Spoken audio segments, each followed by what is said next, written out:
Hello guys, welcome back to another video, and this is Vansh. I hope you all are doing good. So in this video we're gonna talk about my F1 student visa interview experience, and also at the end I will be giving you tips and tricks about how to crack F1 student visa interview.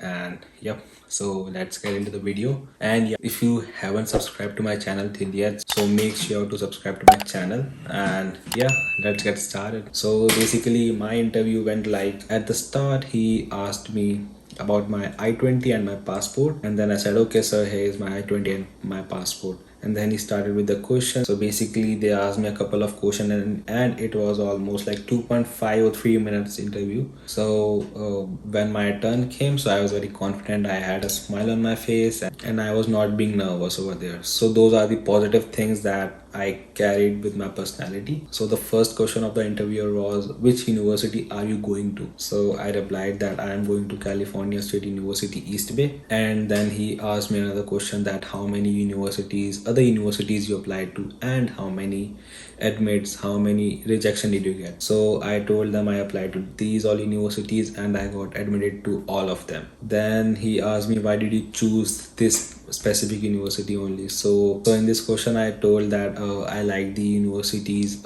computer science program, and it's the one I really want to study in. And also I had a word with the university's CS department head, and he guided me through the roadmap, and he told me that I can take up to 7 courses related to my major in a year, whereas other universities were offering 6 courses in a year. So to this he asked that, what will you do with that extra 1 course in a year? So I answered that since I'm very passionate about computer science and I want to know everything about the computer science field, so with that 1 extra course I would be able to specialize myself in the computer science field. Then he asked me that, is there something to do with the Silicon Valley? So basically my university is very close to the Silicon Valley and I'm going for computer science. So for this reason he asked me this question, and to this question I answered that no, there is no such thing. And then he asked me, who is sponsoring your education? To which I replied, my parents are, that's my mother and father, are sponsoring my education. And then he asked me, what is the occupation of your mother and father, and what is their annual income? So I told them that this is the occupation and this is their annual income. Then he asked me, why did you choose this specific course only, why computer science? So I told that I'm very passionate about computer science, I have some background in computer science field, so I love coding and I love programming. I love how we can make computers do things for us by programming them in such a way. So then he asked me, what will you do with your CS course? To this question I replied that I will be making apps and softwares that will help human life run smooth. And I don't remember like exactly what else did I quote, but yeah, this was pretty much it. So that was the end of my interview. And then he said the golden words that, okay, your visa has been approved. And then I said him, thank you so much. And I was so delighted that he has granted me the visa. And at the end, he himself wished me Happy New Year. I was so overwhelmed by the approval of my visa, because of which I forgot that it's New Year and I have to wish him at the end. So he himself wished me, and then I wished him back, and then yeah, that was my interview. But it was very smooth. I didn't hesitate at all. I didn't fumble at all. I was very confident. That made it all. So now let's talk about some tips and tricks about how to crack F1 student visa. So the first thing you have to remember is you have to be confident within your approach, within your speech, within your answers. You don't have to hesitate at all. You don't have to get nervous. You don't have to fumble, because when you are confident, the other person believes what you are saying. But suppose if you are hesitating, if you are feeling nervous while speaking your answer, suppose if you are stumbling while giving your answers, so the interviewer will feel that there is something fishy in this person, so he will start questioning you more and more, so that he can make sure that you are the right person. So the first thing was that you have to be confident. The second thing is that there is no such thing that you have to dress formally, like wearing tie, wearing white shirt and then suit over it, and then pants, and then formal shoes and all. You don't have to dress that way. It's just a myth that you have to dress formally while you interview. Or during my interview process, I have seen a lot of, not a lot of, but yeah, I did see 2 to 3 people who were wearing formal clothes, but still they were denied US visa. And yes, I'm not saying that wearing formal will give you rejections.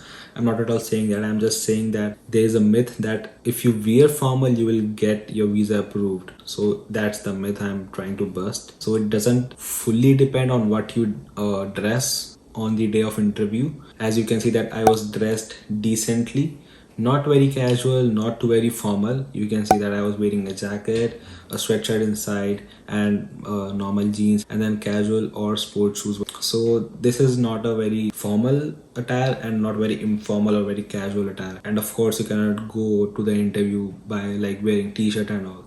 You have to look like something presentable, not too very formal. You just have to look something decent. So and my interview was done on 4th of January, so that's why it was cold, so I wore jacket over it. And the third thing is that you have to show the interviewer that you are really passionate about going to the US for your studies and you're really serious about it.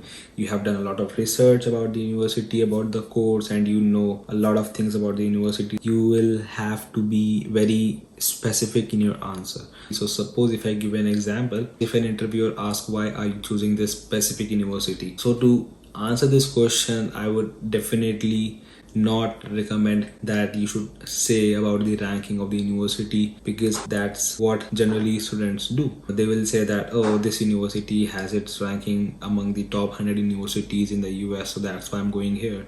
So this is a big no sign. You don't have to tell them the ranking. You have to show them that you have researched about this university, you're passionate about going into this university, you have talked to someone in the university, you have talked to their representative, you have gone through their roadmap, you have liked the resources they're offering. So you have to go through the university and you have to research it and then find out the points that you can speak if this question has been put up in your interview. So that's why I said that you have to do research and you have to be specific to your answer. You don't have to give general answers like giving the ranking about the university, so that won't land you anywhere. So I would like to inform you that I took help with my counselor in preparing the answers to the questions, and she helped me in preparing the answers, she helped me in the research, she helped me in practicing, she helped me in building my confidence over these answers. She helped me in every aspect of the interview process.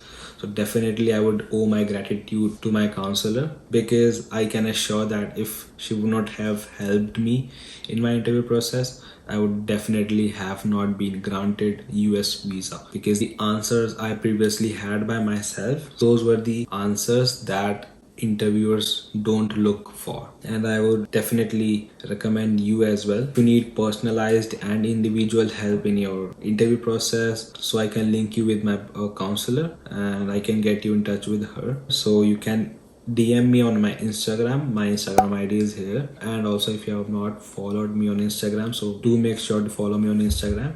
And you can DM me on Instagram that I want to talk to a counselor, and I will give you their number. So you can talk to them regarding your interview, and she will definitely help you out. I'm pretty much sure about that. And the fourth thing is that suppose your scheduled time is 9:30, that you have to report at 9:30. So basically reach at the consulate at least 1 hour prior to your scheduled time, so that you have plenty of time, to mentally prepare yourself. And also the timings that are given to you, these are not the time at which your interview will be held. Your timings of the interview will totally depend on the amount of crowd, amount of students, amount of people over there. So basically if you go earlier than your scheduled time, so there are more chances that you will be interviewed earlier than you would have actually been. So the last thing is that always carry a smile on your face while giving your answer. And while giving your answers, don't be rude to them, speak politely to them, and be prepared for your answers to the questions. And yeah, do make sure that you carry all the necessary documents. So yep,